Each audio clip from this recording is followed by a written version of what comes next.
திருமாங்கல்ய சீரியலை பற்றி தான் நம்ம இந்த வீடியோக்குள்ளே நம்ம பார்க்க போகிறோம். வாங்க நம்ம வீடியோக்குள்ளே போகலாம். திருவை பார்க்குறதுக்காக அந்த அதிகாரி விசாரிக்கிறதுக்கு வந்திருக்கவும் அப்போ பார்த்தோம்னா மகா இங்கே இருக்கக்கூடாது அப்படின்னு சொல்லிட்டு மார்க்கெட் போகிறோன்னு சொல்லிட்டு அவங்க வெளியே வரும்போது கரெக்டாக திவ்யா வந்துருந்தாங்க. திவ்யா வந்ததுமே என்ன மகா எங்கே கிளம்பிட்டு அப்படின்னு சொல்லும்போது இல்லை காய்கறிகளாக வாங்கணும், அதுக்கு தான் மார்க்கெட் கிளம்பிட்டு அப்படிங்கும்போது என்ன அதிகாரி வந்திருக்கனால பயந்துக்கிட்டே நீ கிளம்பிட்டியே என்ன, நானும் பார்த்துக்கிட்டு தான் இருக்கிறேன், அன்னைக்கு வரும்போது இப்படி தான் பயந்துக்கிட்டு இருந்தேன், இன்றைக்கும் நீ அதுக்காக தான் நீ வெளியே போகிறேன்னு எனக்கு தெரியுது அப்படின்போது ஐயோ அப்படிலாம் ஒன்றும் இல்லைக்கா, காய்கறி வாங்கணும் சமையல்லாம் பண்ணணும் அதுக்காக தான் நான் கிளம்பிட்டு அப்படிங்கும்போது சரி சரி சீக்கிரமாக வந்துடு அப்படிங்கும்போது சீக்கிரமாக நான் வந்துடுவேன் அப்படிங்கிறாங்க. அடுத்து பார்த்தோம்னா மகா நல்ல விளையாப்பா திவ்யா கிட்ட எதோ சொல்லி நம்ம சமாளிச்சுட்டு வெளியே வந்துட்டு அப்படிங்கும்போது அப்போ திருகிட்ட அதிகாரி விசாரணை பண்ணிட்டு இருக்கவும் அப்போ கவிதா இது பார்த்ததுமே பயந்துகிட்டு இருக்கிறாங்க.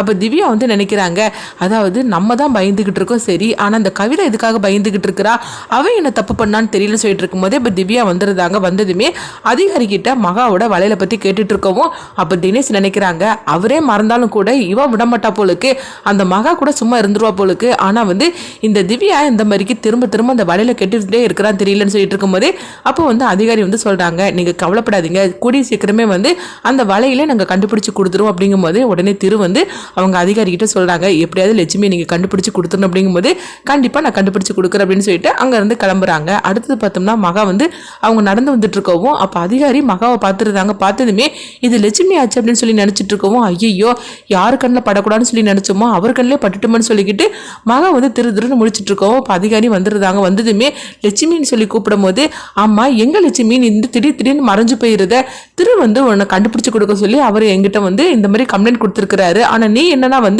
எங்களை பார்க்காம இந்த மாதிரிக்கு மறைஞ்சு வாழ்ந்துகிட்டு இருக்கிற, உனக்கு அப்படி என்னதான் பிரச்சனை அப்படின்னு சொல்லி கேட்டுட்டு இருக்கவும் எனக்கு எந்த பிரச்சனையும் கிடையாது, கூடிய சீக்கிரமே நான் திருவை நான் பார்க்குறேன் அப்படின்னு சொல்லிட்டு இருக்கும்போது இங்கே பாரு திரு உன்னை பார்க்கணும்னு சொல்லிட்டு இருக்கிறாரு, வா நானே உன்னை கொண்டு திருவீட்டில் கொண்டு நான் விட்டுருதேன் அப்படிங்கும்போது என்னது திருவீட்டில் கொண்டு விட போகிறாரா, நானே அங்கே தானே இருந்துக்கிட்டு இருக்கிறேன், அவர் கண்ணில் படாமல் நானே இத்தனை நாள் தப்பிச்சுக்கிட்டு இருக்கிறேன், இன்னும் ஒரு 2 வாரம் இருக்குது, 2 வாரம் மட்டும் நான் செய்கிற பூஜையை நல்லபடியாக நான் செஞ்சு முடிச்சிட்டோம்னா அதுக்கப்புறம் அங்கேருந்து நானே கிளம்பி போயிடுவேன், அது வரைக்கும் நான் சமாளித்தாலே போகிறேன் அப்படின்னு சொல்லிக்கிட்டு அவங்க நினைக்கவும் என்ன லட்சுமி நான் கேட்டுக்கிட்டே இருக்கிறேன், நீ எதை பற்றி யோசனை பண்ணிகிட்டு இருக்கிற அப்படிங்கும்போது அதெல்லாம் ஒன்றும் இல்லை சார், திருவை கண்டிப்பாக நான் போய் பார்க்குறேன், இப்போ எனக்கு வேலை இருக்குது நான் கிளம்புறேன் அப்படின்னு சொல்லிட்டு அவங்க அங்கேருந்து கிளம்பி போகவும் அப்போ அதிகாரி நினைக்கிறாங்க இல்லை லட்சுமி நம்மக்கிட்ட ஏதோ மறைக்கிற மாதிரி இருக்குது, இவ எங்கே தான் போகிறான்னு சொல்லி ஃபாலோ பண்ணிவிட்டு நம்ம திருவுக்கு ஃபோன் பண்ணி சொல்லிடலாம் அப்படின்னு சொல்லி நினைக்கவும் அடுத்தது திருவுக்கு ஃபோன் பண்ணவும் உடனே திருவும் ஃபோன் அட்டன் பண்ணுறாங்க. சொல்லுங்கள் சார் அப்படிங்கும்போது இப்போ தான் நான் லட்சுமியை பார்த்தேன் அப்படிங்கிறாங்க. என்னது லட்சுமியை பார்த்தீங்கன்னு சொல்லி கேட்கும்போது ஆமாம் லட்சுமியை தான் நான் ஃபாலோ பண்ணிகிட்டு இருக்கிறேன், அவள் உங்களை தான் சந்திக்கணும் உன்னை கூட்டிகிட்டு போகிறேன்னு சொல்லும் போது உடனே நானே திருவை சந்திக்கிறேன் ஒரு நாள் அப்படின்னு சொன்னா, ஆனால் அவள் எங்கே இருக்கிறான்னு சொல்லி கண்டுபிடிக்கிறதுக்காக நான் அவளை ஃபாலோ பண்ணி போயிட்டு இருக்கிறேன் அப்படிங்கும்போது உடனே திருவும் கண்டிப்பாக சார் நீங்கள் ஃபாலோ பண்ணுங்க, அவள் எங்கே போனான்னு சொல்லிட்டு எனக்கு அதாவது சொல்லுங்க அப்படிங்கும்போது கொஞ்சம் வெயிட் பண்ணுங்க அப்படின்னு சொல்லிட்டு அதிகாரி அவங்க ஃபாலோ பண்ணுறாங்க. அடுத்தது பார்த்தோம்னா லட்சுமி அதாவது மகா திருவோட வீட்டுக்கு தான் போகிறாங்க. என்னது திருவோட வீட்டுக்கு தான் இவள் போயிட்டு இருக்கிறா, என்ன 2 பேரும் நம்மக்கிட்ட வித்தா காட்டிட்டு இருக்காங்களா அப்படின்னு சொல்லிட்டு நினைக்கவும் இங்கே பாருங்க திரு சார் உங்கள் வீட்டுக்கு தான் அந்த லட்சுமி வந்திருக்கிறா அப்படின்னு சொல்லவும் இது கிட்டதுமே திரு அதிர்ச்சி அடைகிறாங்க. அடுத்து பார்த்தோம்னா உடனே அவங்க ஃபோனை வச்சுக்கிட்டு மகா அதாவது லட்சுமி இந்த வீட்டில் இருக்கிறானா அப்போ யார் அப்படின்னு சொல்லி அவங்க பார்த்துட்டு இருக்கவும் அப்போ பார்த்தோம்னா அவங்க மகா அவங்க அடுத்தது பூஜை பண்ணிட்டு இருக்கும்போது கரெக்டாக திரு பார்த்துருந்தாங்க. பார்த்ததுமே லட்சுமின்னு சொல்லி கூப்பிடும் போது உடனே அவங்க திரும்பி பார்க்குறாங்க. பார்த்ததுமே ஐயையோ திரு நம்மளை பார்த்துட்டாரு அப்படின்னு சொல்லிட்டு அவங்க அதிர்ச்சி அடைகிறாங்க.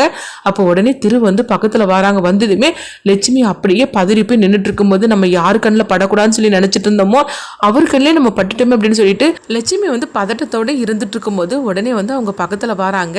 ஆமாம் அப்போ இத்தனை நாள் நீ வீட்டில் மகாங்கிற பேரில் இருந்தது நீ தானா லட்சுமி அப்படின்னு சொல்லி கேட்டுட்டு இருக்கோம். உடனே அவங்களும் ஆமாம் சார் நான் தான் இந்த வீட்டில் மகாங்கிற பேரில் நான் இருக்கிறேன் அப்படிங்கிறாங்க.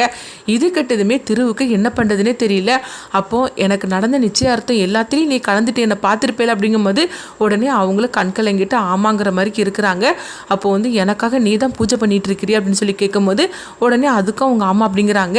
என்ன லட்சுமி இப்படி பண்ணிட்டே நீ அப்படின்னு சொல்லிட்டு இருக்கும்போது உடனே திரு வந்து சொல்கிறாங்க, அப்போ எனக்கு நடந்த நிச்சயார்த்தத்தில் நாங்கள் 2 பேரும் ஜோடியாக நிற்கிறத பார்த்துட்டு உன் மனசு எந்த அளவுக்கு புண்பட்டுருக்கும் அப்படின்னு சொல்லிட்டு இருக்கவும், ஏன் லட்சுமி இப்படி வந்து இங்கே வந்து இருந்த, அது மட்டும் இல்லாமல் எனக்கு தெரியாமல் எதுக்காக நீங்கள் மகாங்கிற பேரில் இருந்த அப்படின்னு சொல்லிட்டு கேட்கும்போது, நான் வந்து உங்கள் வீடுன்னு தெரியாமல் தான் நாங்கள் வந்தேன். அதுக்கு பிறகு நீங்கள் இந்த வீட்டில் இருக்கிறத பார்த்ததுமே நான் அந்த வீட்டோடு கிளம்பி போகிறதுக்காக தான் இருந்தேன். ஆனால் அம்பிகா அம்மா என்னை திரும்பவும் இந்த வீட்டுக்கு கூட்டிகிட்டு வந்துட்டாங்க.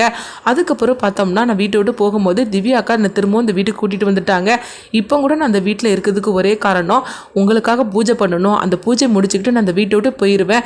உங்கள் வாழ்க்கையிலையும் திவ்யா அக்கா வாழ்க்கையிலையும் கண்டிப்பாக நான் தலையிட மாட்டேன் அப்படின்னு சொல்லவும், இது கேட்டதுமே திரு அப்படியே கண்கலங்க ஆரம்பிச்சிருந்தாங்க. எந்த பொண்ணுக்குமே வந்து வரக்கூடாத ஒரு சோதனை உனக்கு வந்துருச்சு அப்படின்னு சொல்லிட்டு இருக்கவும், அப்போ திரு வந்து சொல்கிறாங்க, அங்கே பாரு, உன் கழுத்தில் ஒரு சந்தர்ப்ப சூழ்நிலை தான் நான் தாலி கட்டினேன், அதுக்காக ஒன்று இப்படியே நான் விட்டுற மாட்டேன், உனக்குன்னு ஒரு வாழ்க்கை நீ அமைச்சிக்க விட வேண்டாம் அப்படிங்கும்போது உடனே வந்து அவங்களே மகா வந்து சொல்கிறாங்க, அங்கே பாருங்க திரு சார், நீங்கள் என் கழுத்தில் கட்டின தாலி எனக்கு கழுத்தில் இருக்குது, அதுவே எனக்கு போகிறோம். உங்கள் வாழ்க்கையிலையும் சரி திவ்யாக்கா வாழ்க்கையிலையும் சரி நான் கண்டிப்பாக நான் தலையிடவே மாட்டேன்.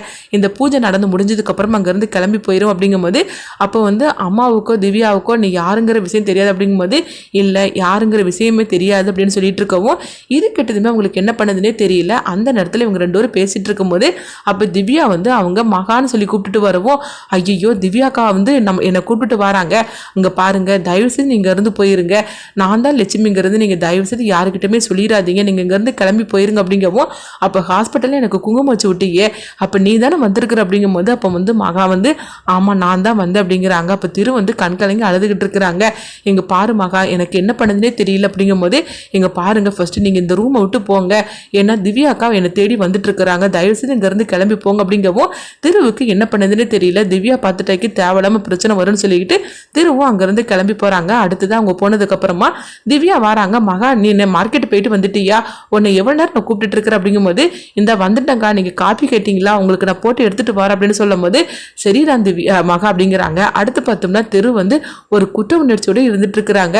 மகா வந்து இந்த வீட்டில் இருந்துக்கிட்டு, அதாவது நம்மளுக்கு தெரியாமல் இருந்திருக்கிறாள், இவளுக்குன்னு ஒரு வாழ்க்கை நம்ம அமைச்சு கொடுக்கணுமே, நம்ம என்ன பண்ணுறதுக்கு தெரியலன்னு சொல்லிக்கிட்டு ரொம்பவே பதட்டமான ஒரு நிலைமையில இருக்கிறாங்க. அடுத்தது என்னெல்லாம் நடக்க போகுதுங்கிறது வெயிட் பண்ணி பார்க்கலாம்.